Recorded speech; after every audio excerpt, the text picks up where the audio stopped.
Аав нь хүүдээ үлгэр ярьж өгье. Мэргэн тавнан эрдүрдийн цагт ойт мэргэн тавнан гэж эхэлдвтэй хүн байжээ.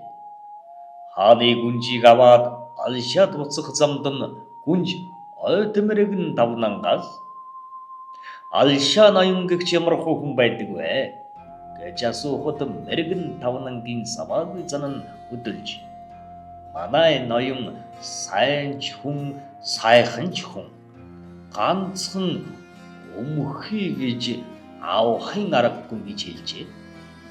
Ойт мэргэн тавнан хааны гүнжийг алшаад залж ирээд шууд ноёны ордонд очисонгүй. Өөрийнхөө гэрд оруулаад за гүнж та энд сууж бай. Би ноёнд мэдэгдээд ирье гэж хэлээд явжээ. Ойт мэргэн тавнан ноёныг яваад орсонд ноён за гүнж хаана байна? Ямар хөвсгүй байна? Гэж асуусанд мэргэн тавнан залаад ирлээ. Манайд жаахан амс хийж байгаа. Гүнж сайн ч хүн байна, сайхан ч хүн байна. Ганцхан хамаргүй юм байна гэж хэлжээ. Ноён гүнжийг хамаргүй гэж сонсоод би хамаргүй хүүхнээр яах вүлээ гэж бодон тийм үү.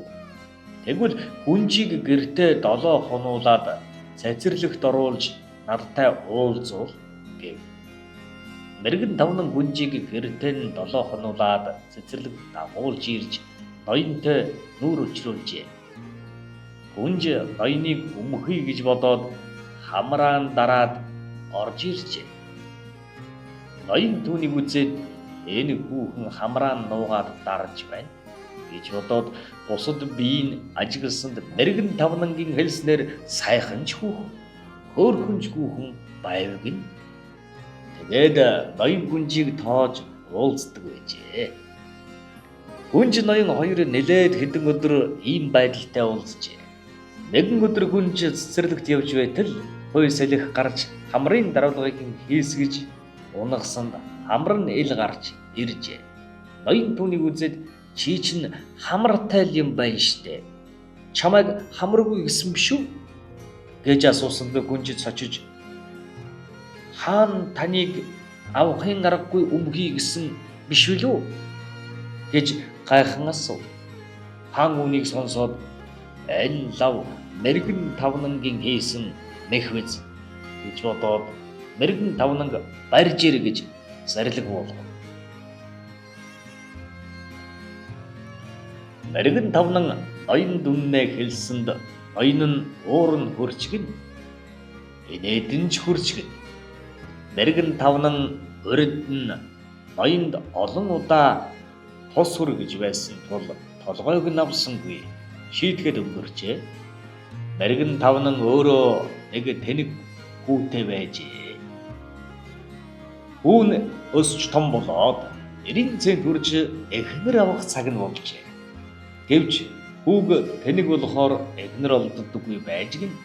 Мэргэн тавнан хүүдээ заавал эхнэр олж өгнө гэж бодоод хүүдээ 3 хуц барьж өгөөд за чи энэ 3 хуцыг туугаад Бээжин ор. Гэхдээ 3 хуцаа зарж болохгүй. Харин 3 хуцандан өнгө ачиж ирээрэй. Үгүй бол толгойг ч авна гэж хэлээд явуулжээ.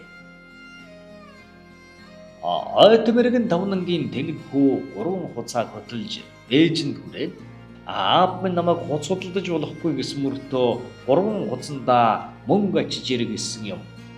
Энэ их мөнгийг яаж олох вүлээ гэж санаа зовон зээл дээр уйлж суув. Хааны гүнж зээлийн хажуугаар өнгөрч яваад тэнэг хүү уйл суухыг хараад гайхаж чи юун хүн бэ? Хаанаас ирсэн юм бэ? Юунд уйл суугаа юм бэ? Гэж асуув. Тэнэг хүү учраа хэлв.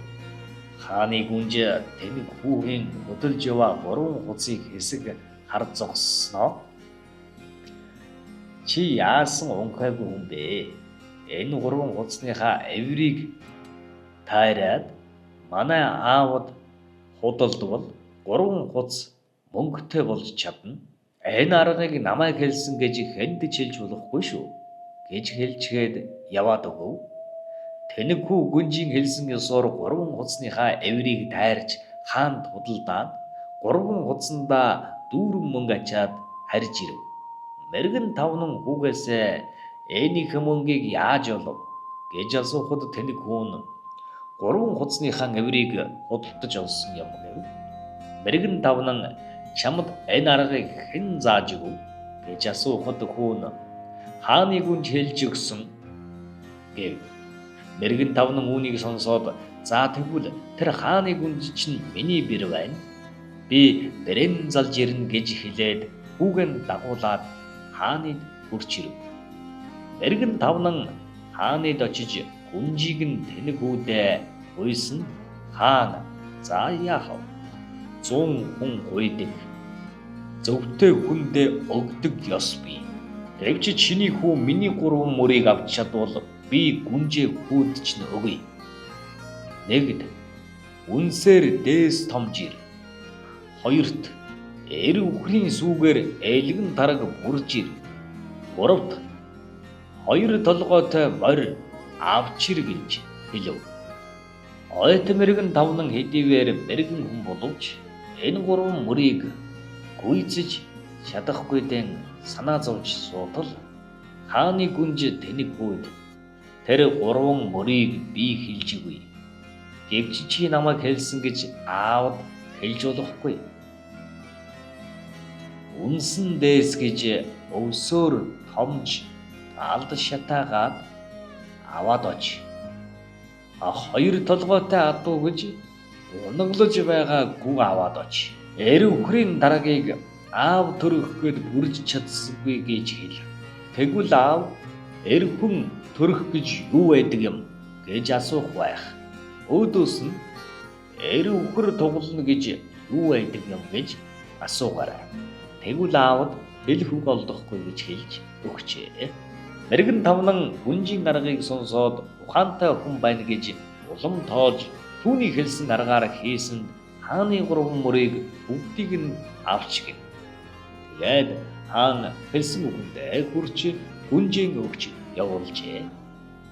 Хаан гүнжийн араас харуулсан энэ ойт мэргэн тавнан яаж миний мөрийг мэдсэн юм бол гэж бодоод 6-аагаа татаад үзсэн чинь өөрийн охинд хэлж өгсөн байжээ. Хаан уурлаж олон цэрэг томилж тэднийг хурдан барьж авчир гэж тушаав. Ойт мэргэн тавнан хүү нэр хоёроо дагуулan нутагтан дөхөж явдал хааны цэргүүд хөөж ирэв. Мэргэн тавнан хэрэг биш боллоо гэж санаа зовж явдал дэр нь эр нөхрийн хүн өмнө байгаа том хар чулууг зааж чи тэр хар чулууг түлхэж холдуулаад доош нь 3 алд нүх малт. Тэгвэл дороос нь цагаан хар 2 судал гарч ирнэ. Хар судлыг нь таслаж хай гэж хэлв. Нөхөр нь хадныхаа хэлсэн ёсоор том хар чулууг булаг татаж холдуулаад доош нь 3 алд газар малтаж хар цагаан судал гарч ирэхэд хар судлыг сэт татсанд өнөө хар судал далайн хүйс байсан тул тэр дороо ус соргон гарч нуур болж хааны цэргүүдийн замыг хаав. Тэгээд ойт мэргэн тавнан бэрхүү хоёртойгоо харж гин. Хааны цэргүүд тэднийг барьж чадалгүй буцаж ирэхэд хаан 6-аагаа татаж үзвэл далайн хүйсийг тавьсан нь бас өөрийн охиных нь арга болохыг мэдээд улам уурлаж хард мордсон охин хар илгэн өгдөг гэж хараагаад 6-аагаа хайжээ. Хожим тэр нуурыг